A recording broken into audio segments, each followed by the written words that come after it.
Bonjour Didier. Bonjour. La décision de Zinedine Zidane, est-ce que ça met une pression supplémentaire sur le sélectionneur de l'équipe de France, que ce soit une pression négative ou positive d'ailleurs? Pression positive, je sais pas. Sincèrement, pour avoir quelque chose de supplémentaire, il faudrait que la pression existe à la base.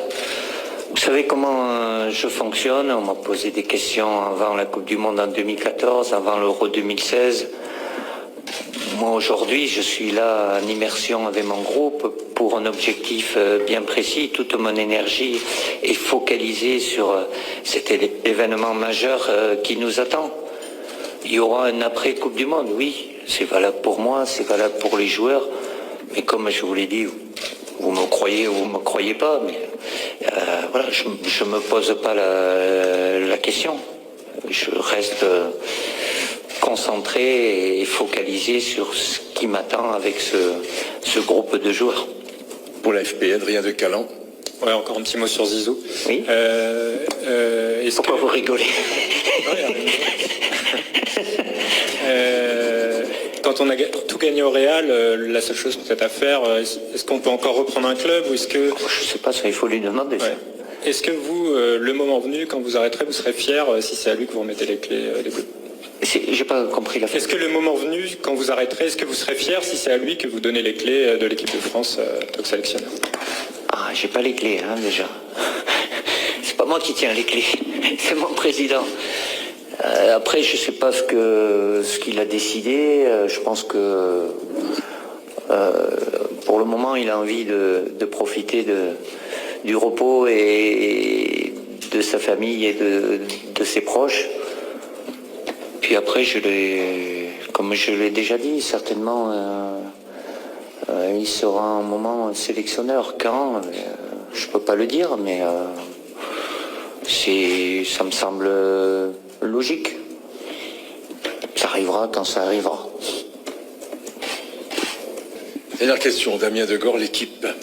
Bonsoir Didier. Bonsoir. Alors une dernière question sur Zidane. Oui. Il était sous contrat jusqu'en 2020. Il a arrêté après un titre de champion d'Europe. Tu es sous contrat jusqu'en 2020. Est-ce que je vais venir la question. Est-ce que finir par la grande porte, ça quelque chose, sortir par la grande porte, c'est quelque chose qui pourrait te traverser l'esprit? J'y pense pas, sincèrement. Quand je vous dis que je me pose pas la question, c'est ni dans le bien ni dans le mal. Je fais tout. Ah non. Ça aucune, sincèrement, ça aucune incidence. Rien ne pourra me faire perdre mon calme et ma sérénité. Après, j'imagine que c'est l'actualité qui animera les débats, mais voilà, moi je suis en immersion. Si tout à chacun, on peut avoir le choix d'eux, mais c'est pas dit. Mais j'espère que tu auras me reposer la question. Pour le moment, on n'est au début de la préparation, donc je rêve pas, j'imagine pas. Je suis dans mon quotidien pour faire en sorte, tout faire pour que ça se passe du mieux possible. Bonjour Hugo. L'autre actualité du jour, c'est évidemment l'annonce du départ de Zinedine Zidane du Real Madrid. Comment tu as accueilli la nouvelle? Comment le groupe a accueilli la nouvelle? Est-ce que vous en avez parlé avec Raphaël Varane, par exemple? Nous avons appris cette information après le repas. Un peu comme tout le monde, surpris. Mais on respecte bien évidemment cette décision. On peut avoir que de l'admiration pour le travail effectué par Zinedine Zidane au Real Madrid en tant qu'entraîneur. Et on a également beaucoup de respect pour l'homme, pour le joueur qu'il a été, le très grand joueur qu'il a été. Et voilà, tout simplement. Il n'y a pas grand-chose à dire là-dessus puisque c'est son choix et il faut le respecter et saluer le travail effectué. FP. Oui, bonjour Hugo. Je reviens à Zinedine Zidane. Évidemment, il ne jouait pas à votre poste, mais il a été le capitaine de l'équipe de France. Est-ce que vous vous en sentez l'héritier? Zinedine Zidane, ça reste quand même un joueur à part. Il a quand même marqué l'histoire de l'équipe de France, notamment avec son doublé en finale de Coupe du Monde.